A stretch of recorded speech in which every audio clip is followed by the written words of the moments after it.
Capítulo 6. Aunque siempre consiguiera enervarme de un modo u otro, Nico era el único que me entendía de verdad.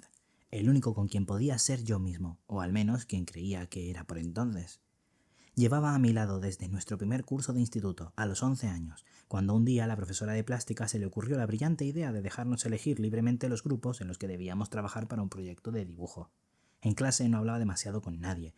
Mis únicos amigos, si es que se podían llamar así, eran los de la plaza, y para colmo, en clase de plástica nadie quería nunca sentarse conmigo porque, según ellos, era un vampiro energético, y un aguafiestas porque me tomaba el arte demasiado en serio.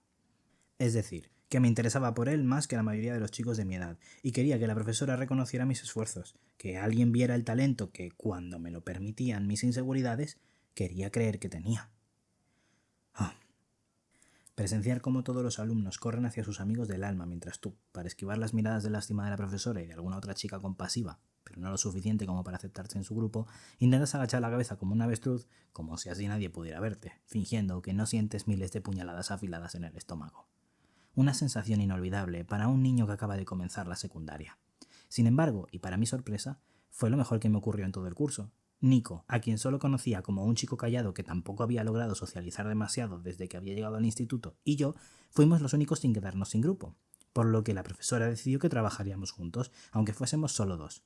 Ambos nos sentamos avergonzados en una esquina del aula para comenzar el proyecto, y tras unos minutos eternos fingiendo estar concentrados en el libro, tratando de encontrar la manera de entablar conversación, su apellido, Tobar, y el mío, Alba, estaban en extremos opuestos de la lista, por lo que jamás nos habíamos sentado juntos ni relacionado de ningún modo en los meses que llevábamos de clase. Nico señaló hacia mi estuche. «¿Qué dibujos tan chulos? ¿Los has hecho tú?» Asentí avergonzado. Por regla general nunca estaba satisfecho con mis creaciones, y menos si se trataba de algo tan poco elaborado como unos simples garabatos de hojas y narcisos, y peonias, y dalias, y demás flores cuyos nombres me habían enseñado mis abuelos, plasmados en un estuche color vainilla que me había regalado mi madre a principios de curso, y me había parecido demasiado aburrido e impersonal. Nico lo cogió, lo estudió más de cerca, con gesto de admiración, y añadió: «Aunque a mí me daría un poco de vergüenza traérmelo al cole con esta panda de brutos. Yo tengo algunos de mis dibujos en mi blog, mira». Lo colocó sobre la mesa, lo abrió y reveló varias hojas en las que había cientos de acuarelas de rostros y paisajes, tan delicados y detallados que casi parecían emerger de las páginas. Ahí fue cuando descubrí que quizá Nico no fuera tan callado, que quizá no fuera un rarito más, como quería pintarlo el resto de la clase, que lo único que ocurría era que no encajaba con ellos, como yo.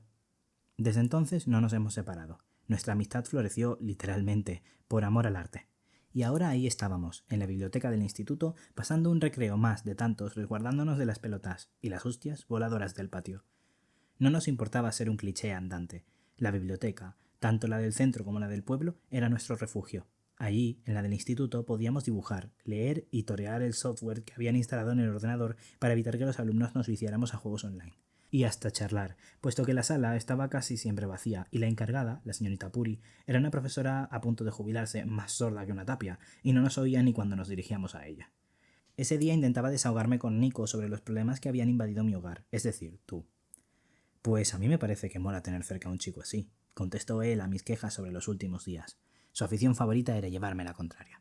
«Si consigues hacerte amigo suyo, el año que viene, cuando cumpla los 18, nos puede colar en bares, comprarnos cervezas, presentarnos a...» «¡Puah!», lo interrumpí, llevándome los dedos a la boca con un gesto de asco exagerado.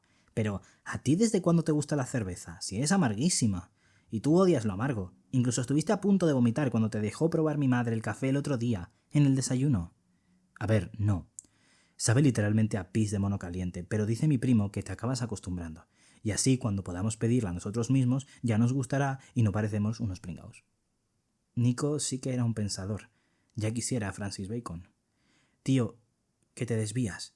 Otra de sus aficiones era irse por las ramas. El pobre tenía muchos defectos, pero de alguna manera se le cogía cariño. No hay nada de guay de tener a Zeus en casa. Es un asco, la verdad. Ayer pensaba que al fin estaba acercándome a él. Casi quería perdonarlo por haber sido un mierdas conmigo cuando éramos pequeños. Pero luego resulta que se sienta a desayunar con nosotros esta mañana y hace como si nada. Como si la conversación de ayer no hubiera existido. «No te sigo. ¿Qué esperabas? ¿Que te dijera buenos días, cariño? ¿Y que te diera un besito en los morros al verte o qué?» Le di un coscorrón tan fuerte que hasta la señora Puri levantó la vista de su sudoku, arqueando una ceja. «¡Shh! A parlotear al patio, que aquí no se puede molestar, niños», musitó con una voz de fumadora empedernida. No tenía claro a quién podíamos estar molestando exactamente, puesto que aquello estaba siempre tan desierto que se oía hasta el eco de nuestros pensamientos, pero traté de bajar la voz. No podía arriesgarme a que me echaran del único lugar donde no me daba pánico pasar los recreos. No, imbécil. Pero es que me hacía el vacío de nuevo, susurré. Le reía todas las gracias a Bea, que de graciosa ya sabes que tiene más bien poco, y solo se dirigía a mí para soltarme borderías. Le pregunté qué había hecho la noche anterior para que mi padre se pusiera tan de mala hostia, y el idiota va y me suelta cosas de mayores. Y Bea con su risita de niña sin personalidad. Imité sus jiji agudos y repelentes, y puse los ojos en blanco con tanto empeño que estuve a punto de transportarme a otra dimensión. Estoy hartísimo de los dos. A ver, pues a mí Bea me cae bien. Para ser una hermana mayor es enrollada. Empezaba a hartarme de sus contradicciones. Esta vez me aguanté las ganas de soltarle otra colleja, porque miré a la señorita Puri y vi en sus ojillos achinados que aún no se escudriñaba, un brillo que anunciaba a voces su deseo de echarnos al patio. Estaría atascada en su sudoku, la pobre. Además, está buena. En ese momento ya sí que no tuve más remedio. Hasta ahí habíamos llegado. La hostia reverberó por toda la sala y atravesó cada una de las estanterías hasta alcanzar el escritorio de la señorita Puri, quien se levantó al instante con el chirrido ensordecedor de la silla y señaló hacia la puerta con un tono rojizo en el rostro. «¡Niños! ¡Ya no lo digo más!». Una tos seca interrumpió su regañuza. Volvió a sentarse para coger aire. «¡Hala! ¡Fuera de aquí! A pasar el resto del recreo al aire libre, que con esas caras paliduchas os hace falta». Nico, con el rostro oculto tras unas gafas de bucear demasiado grandes para su cabeza y un tubo amarillo chillón por el que se le escapaban los sonidos amortiguados de cualquiera que fuese la canción que estaba tarareando, giraba una y otra vez en el agua, tumbado sobre el rosco inflable en forma de flamenco de mi hermana. A veces me habría encantado poder entrar en su cabeza para entender qué sucedía ahí dentro. Menuda estampa. Yo, sentado en el borde de la piscina con los pies en el agua, lo miraba de reojo de tanto en tanto, cuando levantaba la vista de mi cuaderno de dibujo. Llevaba unos días bloqueado, incapaz de pensar en nuevas ideas para llevar al papel, de modo que estaba repasando los últimos bocetos que había hecho aquellas semanas, frustrado por no conseguir nunca los resultados que me proponía y tratando de averiguar qué era lo que me fallaba, si la técnica o algo innato, algo con lo que nacen los artistas y que yo sencillamente no poseía. Era uno de esos días en los que me dejaba arrastrar a las profundidades por la inseguridad. En una de las ocasiones que alcé la mirada para comprobar que Nico no se hubiera colado por el agujero del rosco y estuviera ahogándose con su torpeza característica, vi que dos siluetas salían por la puerta que daba al jardín trasero de la casa. Dios, ¿es que estos no me van a dejar tranquilo nunca? Bea y tú rodeasteis la piscina, y sin el más mínimo amago de saludo, seguisteis caminando hacia las tumbonas que mi madre había encontrado un día junto a la basura de la urbanización. Teníamos de todo, la procedencia ya era algo secundario, y os desvestisteis. Por alguna razón no podía dejar de observaros, parapetado tras mi cuaderno. Parecíais hechos el uno para el otro, como una pareja de adolescentes de Hollywood, los dos altos, con una piel olivácea, sin rastro alguno de granos, y con unos cuerpos completamente desarrollados, a los que los dioses, o lo que hubiera ahí arriba, habían decidido favorecer, llevándose toda la gracia y la elegancia de los de personas como Nico y yo, e insuflándola en los vuestros. Lanzaste la camiseta hacia una de las sillas del jardín, flexionando, al estirar el brazo, todos y cada uno de los músculos del torso, acentuados por las sombras traviesas que creaba el sol que ardía justo sobre nuestras cabezas. Hasta ese día no sabía que existieran tantos músculos en los cuerpos de los hombres. «¿Qué miras, enano?», gritó Bea hacia nosotros. Un escalofrío me recorrió el pecho y me dejó congelado a pesar de notar aún las perlas de sudor que se habían formado en mi frente hacía unos segundos. ¿Tan evidente era? En el instante que tardé en mandar la orden desde el cerebro hasta la boca para que ésta se abriera, mi hermana añadió dirigiéndose a Nico: «Que soy la hermana de tu mejor amigo, por Dios, córtate un poco». Entonces se giró hacia ti, que reías negando con la cabeza, y te susurró con los ojos en blanco: «Pajilleros». Me había librado gracias a la inexistente sutileza de mi amigo y a su flechazo evidente por mi hermana. ¡Pah! No te lo tengas tan subidito, que, aunque te cueste creértelo, no te estaba mirando a ti. Por lo visto, Nico tampoco había podido evitar quedarse boquiabierto ante la imagen de tu cuerpo. No lo culpaba. «Tío, ¿cómo lo haces? ¿Vas al gimnasio? Yo me pongo cintas de mi padre en la tele casi todos los días y hago pesas con garrafas de 5 litros y no hay manera de que me salga bola. Tengo 2 espaguetis». Levantó los brazos, simulando un espantapájaros. «Esos son gilipolleces. Lo que te hacen falta son pesas de verdad y una buena rutina», le respondiste. Gracias al interés que le estabas dedicando a vuestra conversación, pude aprovechar tu distracción para seguir estudiando tu silueta. Si en ese momento alguien me hubiese confesado que el mejor artista de la Tierra se había pasado siglos tallando aquel cuerpo, me lo habría creído. Me resultaba imposible despegar los ojos de ti. No sabía qué me estaba pasando, pero no terminaba de agradarme esa sensación. «Mira, salte de ahí y vente para acá», le dijiste a Nico.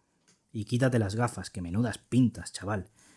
Ven a la toalla y te enseño unos ejercicios que te van a dejar los abdominales como una piedra. Durante el resto de la tarde, mi hermana se dedicó a tomar el sol en su diminuto bikini y a oír música con un solo auricular, riendo de tanto en tanto con tus bromas. Mientras tú hacías las veces de entrenador de Nico, quien, a su vez, sudaba como nunca antes lo había visto sudar. En realidad, ni siquiera sabía que le interesaban los deportes.